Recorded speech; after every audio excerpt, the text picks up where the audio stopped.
came from the mud. There's dirt on my hands. Strong like a tree. There's roots where I stand.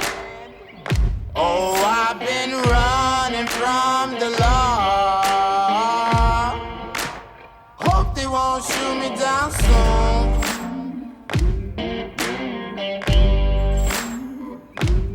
They sing on a sleepless night. Try to catch me howling at the moon.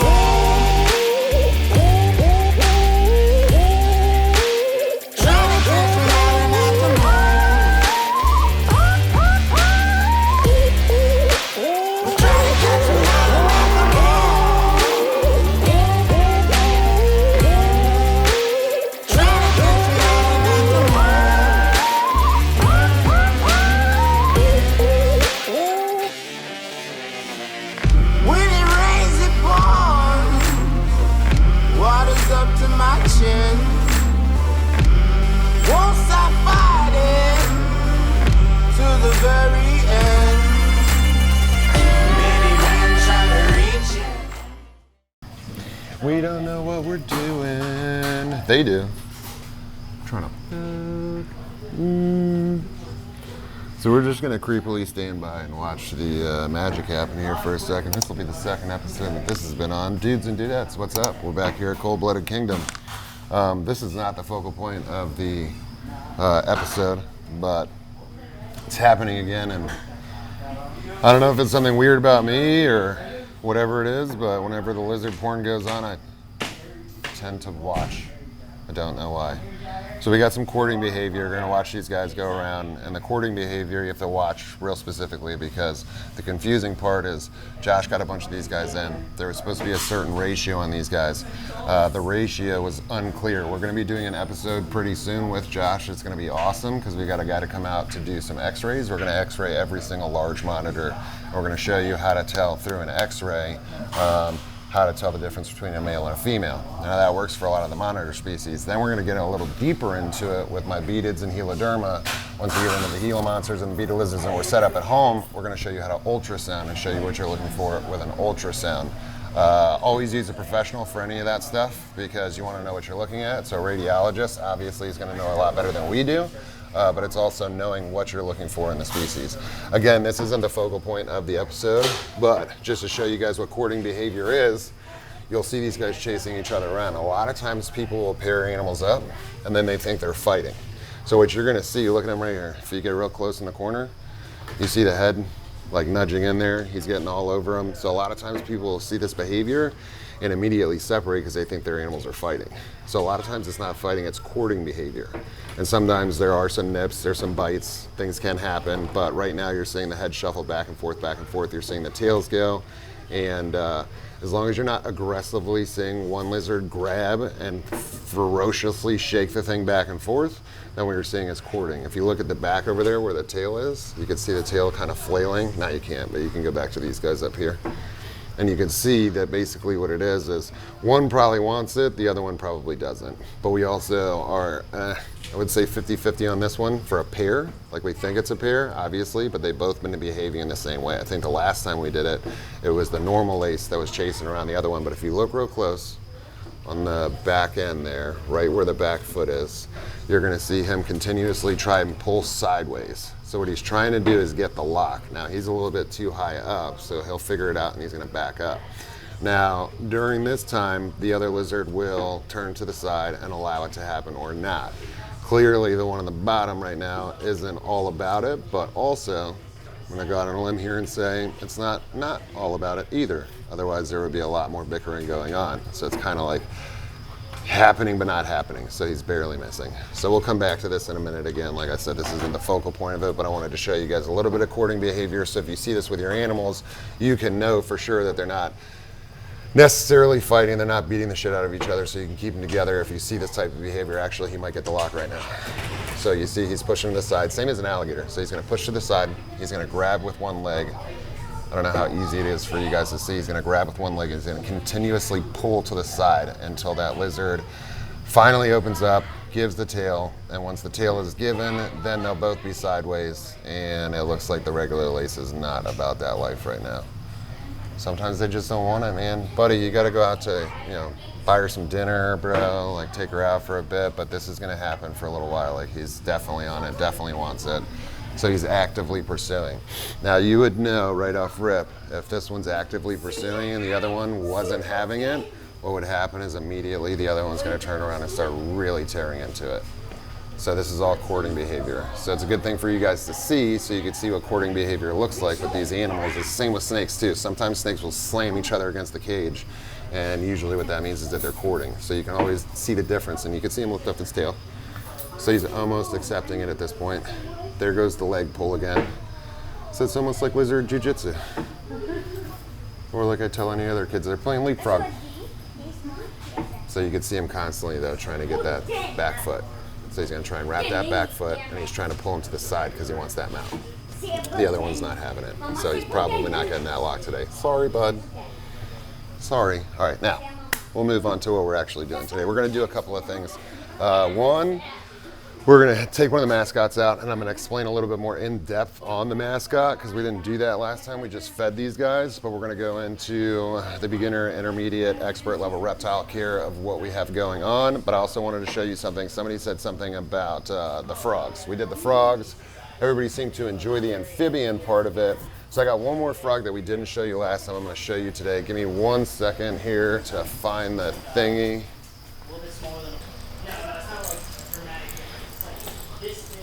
Keys, not the cheese. Get the keys.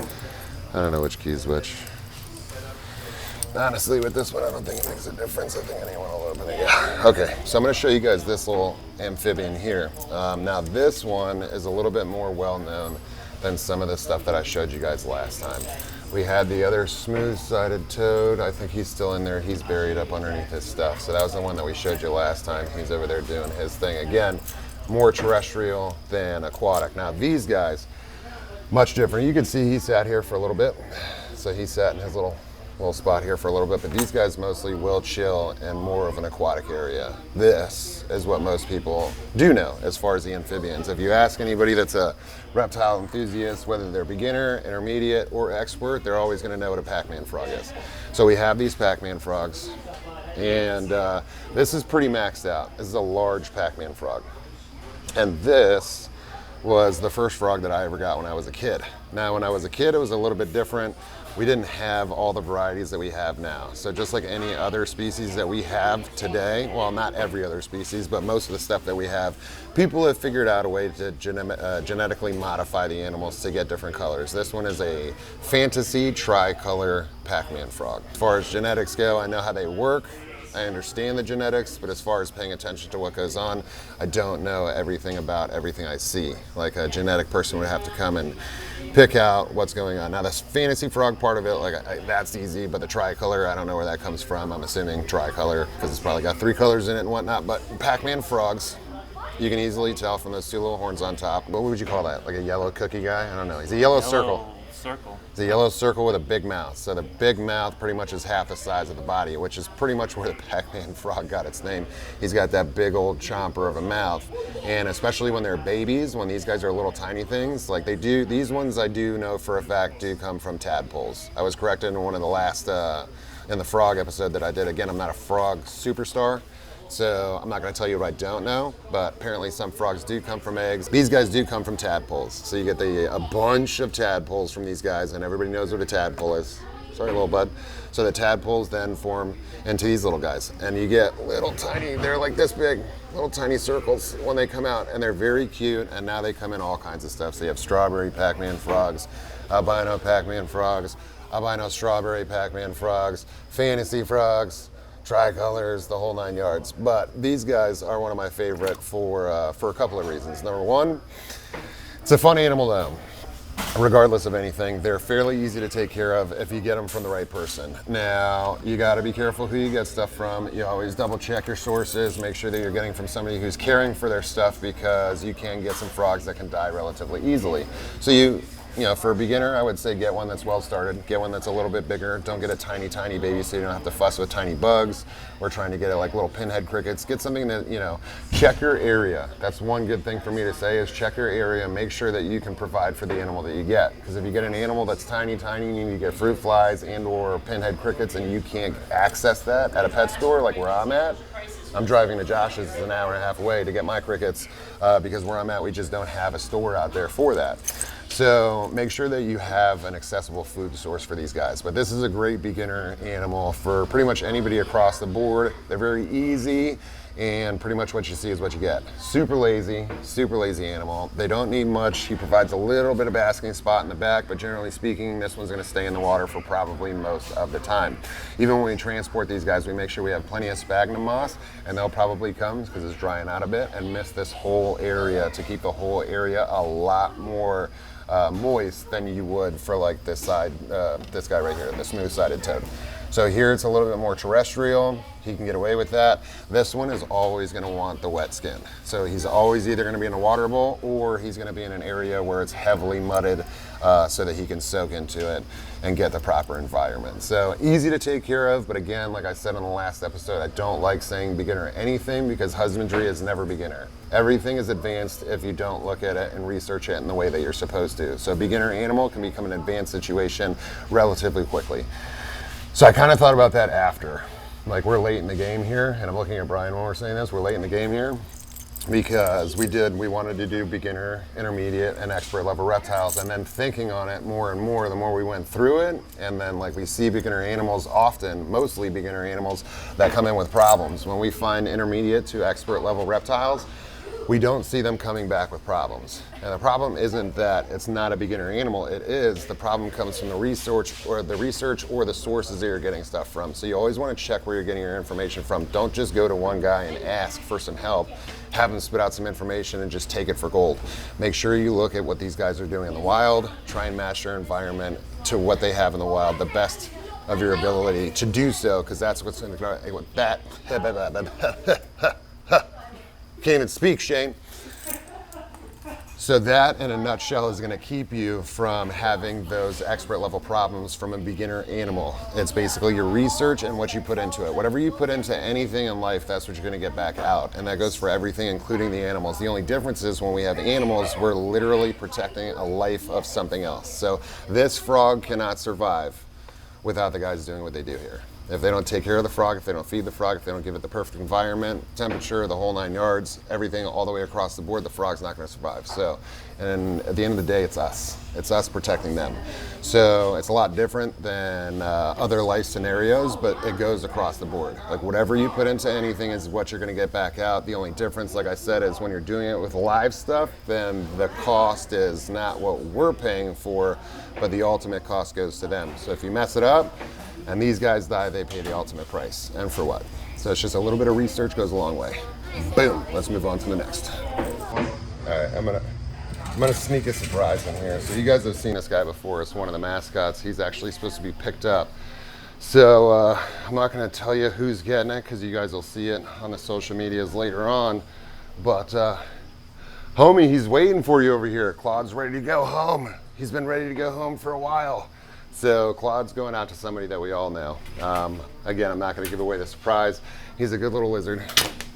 I say that and you prove me wrong instantly. You're not going to bite that, right? Say I'm not a biter. Say I'm a lover, not a fighter. So this is the one we pulled out before. He's being extra aggro today. Don't be mean. Be sweet. Be a good boy. I don't have any food for you this time, though. I know that's what you're looking for, but I don't have it for you this time. Watch, he's going to whip me again. Don't get stuck, bud. Be easy, that was almost my face. Anyway, that's somebody asked me about the difference between a regular lace monitor or the Bell's phase and the super bells. That's a regular Bell's phase lace monitor. You could see the black all over the yellow. So you could see all the flecks inside the yellow. A super, so the super bells would be this one right here that's still trying to bang, of course. So she's probably not going to come out of the side, but let me try and slide it out and see if I can get him to poke out. This guy's probably tired of it anyway. Come on, bud. Hey. You gonna come out for a second? Come out for a second. Come here. I know I don't have any food, so it's like less enticing when it's just my fingers, but you can eat my fingers too. So if you look on this guy right here, and then I'm gonna go to the last part of the episode real quick, but when she peeks out, the Super Bells is going to have this beautiful, not that the other one's not beautiful, but you can see the difference right there. So the pattern is much cleaner. That's the only difference. Somebody asked me, I don't remember who it was, but that's the difference right there. So it's the flex inside the yellow. So you can see the clean yellow on this Bell's Phase lace monitor. This is a normal lace monitor, same species, just a different pattern on it. She's gonna come out here looking for food now, but that's the difference between a Super Bells and a Bells. It's just the yellow parts there are much cleaner, it's a little whiter, and then no flex on it at all. That's it. So that's the only difference on that. All right. Mama, I got no food for you. I got no food. Are you gonna be nice? See, no food. No food, no food, no food. And now she's gonna get back to trying to tag it up. Or he. All right. All right, now let's get to the last part of the episode, and I know what you're doing. So what I want to do is I want to show you guys something like this would technically be a good beginner intermediate animal, and I want to say that very lightly because of what you guys saw with the boa. If you didn't see the boa, go to the last episode. We'll show you what we're talking about with the boa, where a beginner animal becomes an advanced expert type of scenario. Now these guys are a perfect monitor for the beginner intermediate keeper, not only because of the disposition, but also because they don't get enormously big. Like what you see here is what you get. And we have a pair in here. There's a boy and a girl. They've been paired up for a while. Hopefully they'll get some babies next year. Did you lock yourself inside that barrel, bud? Can you come out? Because it's going to be really hard to pick your ass up inside the barrel. Hi, Mama. What are you guys doing? What are you guys doing? The best thing to do, ladies and gentlemen, is when you don't know if they're mean or not, is you stick your face right in front of them. That is a bold-faced lie. Always watch your face. My father always taught me never put your face next to a wild animal. I haven't spent much time with these guys, but knowing the actual disposition of these guys, and he's just looking for food right now. Because watch, I'm going to show you. So the difference between aggression and looking for food is what he's doing right now. If he was aggressive, he'd be slapping that tail around, he'd be doing all kinds of crazy stuff. He put himself in a log, which makes it a little bit difficult for me, so maybe I'll just get the female out here and bring her out for it. Come here, big mama. So this is a Cape white throat monitor. Come here, big girl. Okay. Now, the only thing is balance. So that's the only reason she's moving around like that. She's gonna want to find her balance. She's a big, heavy lizard. So I'm gonna put her on my knee. I'll watch up top so the other one doesn't come down. So the Cape white throat monitor or the black throat monitor, very good for a beginner intermediate species. Now she is, come on, settle up. Let me try and get her down here. She's gonna probably want to walk on the floor, which is perfectly fine. So the only thing you have to be careful with these guys with is immediately while I move down. And what I'm going to do, Brian, can you shut that window just so he doesn't fall out? So much like you guys saw with the big, gigantic Savannah monitor, again, if you didn't see that, go back a bunch of episodes and you can see the Savannah monitor that got hit by a car. I don't think it was hit by a car. I think it was thrown and or dropped. This is a big-bodied lizard. They're relatively slow, and obviously you can see the disposition on them is very sweet. So for a female, this is about as big as you're going to get. Actually, this might be the male. Hard to tell. Either way, you see the size of both. And this is about as big as you're going to get. So this is maxed out size. Can get a little bit bigger. The black throats are going to get a little bit bigger. But as far as, we can go in the back here. We're not bothering these guys. I'll carry her. So the deal with these is just straight balance, and then also you want to make sure that you don't drop them. If you dropped a lizard this size, there is a solid chance that you could rupture everything on the inside. And you may not even notice it. Look at her nail locked in my arm. Look at my arm. Oh, you missed it. So sharp nails for sure, and she's just grabbing on. She's not being aggressive or anything like that, but she's just grabbing on. Looks like she needs a nail trim anyway. But like I said, this is pretty maxed out. Oh, we're gonna piss off Sue Young now. We're gonna piss off everybody. All right, so that's your Cape white throat monitor. Again, coming from South Africa in the Cape, and not extremely rare, but rare enough. Look at those nails. Tearing into it. Sue Young, chill out. That's not your food. Do it. At least not on the tattoo side. Can we get that nail out? Thank you. Can we get that nail out? Thank you. Can we get that nail out? Thank you. So with these guys, you get an extremely personable animal. So like I said, it's good for beginner, intermediate, but it does require, like I'm gonna start saying it requires expert level care. Not that you can't provide it, it's just the amount of research that you have to put into it to make sure that what you get for your animal is exactly what you need. You can't overfeed these guys. Like she's slim. This is what you need. This is what you want. You want to see the backbone down the middle. You want to see a couple of folds on the side. You don't want to see a lizard that's super, super chunky. So when she's out, she's lean, mean. That's a lean, mean fight machine right there. And that's what you want. If you overfeed, this thing could be about this wide. Like no joke, it could be about this wide. And you could get it there, but you're not doing it any favors. So that goes into the research, what you want to give it, what you want to feed it. And these guys get a very varied diet. So, and what I mean by that is that we don't just feed rodents. Oftentimes, a lot of people will get these animals and all they feed is rodents. But I'll tell you what's good. For any monitor species, especially these guys, turkey balls. So give yourself some ground turkey, crack an egg in it, leave the eggshell in there, it's extra calcium, mix that up real good, and you could feed them that. It's a leaner meat than you're gonna get from a rat, and you can do rats like once a month. So that way you're mixing up the diet, you give them a little bit more of a lifespan, but this is a good animal for a beginner, intermediate type of deal. Now these aren't for sale at Josh's, the Pac-Man frog is. Claude is, if somebody doesn't come and pick them up soon. No, Claude's not for sale. So he's already sold. He's going to be leaving soon, hopefully. But these are great animals to get, and I'm sure soon Josh will have some babies for you guys to be able to get. Another one that's pretty much the same as this is the blackthroat. Those guys are coming in from mostly Tanzania. They are imported often, so you can get a baby blackthroat monitor. Usually at the beginning, I want to say it's like January or February, they start coming in. So if you start peeking around, you'll be able to find it. I'm sure once they come in, Josh will have them at the shop too.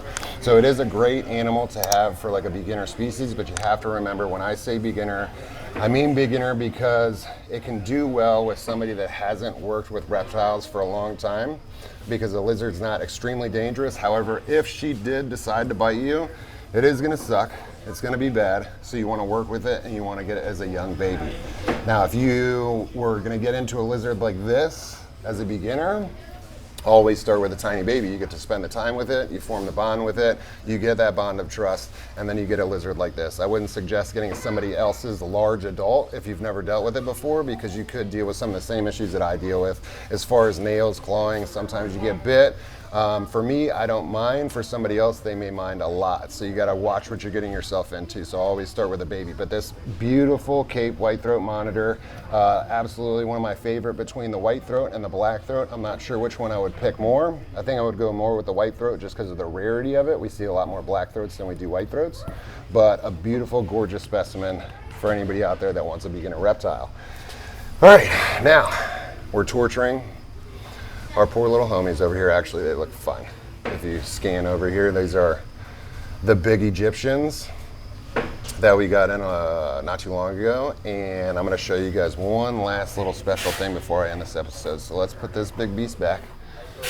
Say bye. Should we gonna wave bye? Oh, right, there's a good little lizard there.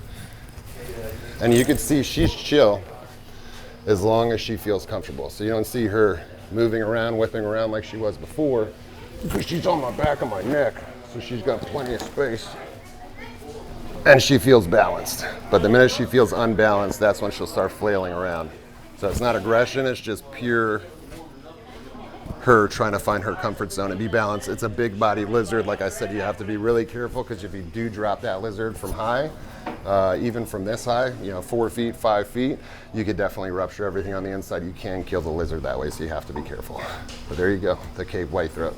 Now let's go show you one more special thing, and this episode is done. Now you get out of the log, homie. All you want is food, though. Yeah, that is the male. This is the female. And then you can see the facial structure is different. I don't have any for you right now, bud. It's just the hen. And I've already fed my hen to like everything else in this world. So can we not? I mean, I'll get you a little. We'll feed him at the end.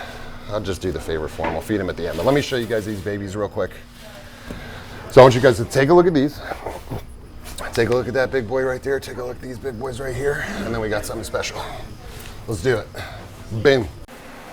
We're gonna have a little background noise here. Hopefully the mic helps that out or whatever, because we got fucking Sal in the back. You know what? We love you, Sal. Give him a peek. Give him a peek. Say hi to everybody, Sal. Oh, he did a little heart too. The heart was for me. So get over it, guys. He was doing that for me. All right, so what we have here, look at this. Look at this. Oh, oh my God. It's like cuteness overwhelmed. So those big giant Uromastyx that you see out there, guess what came from those big giant Uromastyx? These little tiny babies. So now you don't only have the option to buy big giant proven adults. I say proven, they're not captive born in captivity. We had females come in with some eggs. Actually, these ones are a little bit older. I'll pull out one. You could just scan on these for a second, and I'll pull one that was born the other day out here. If I can even figure out how to open this damn thing.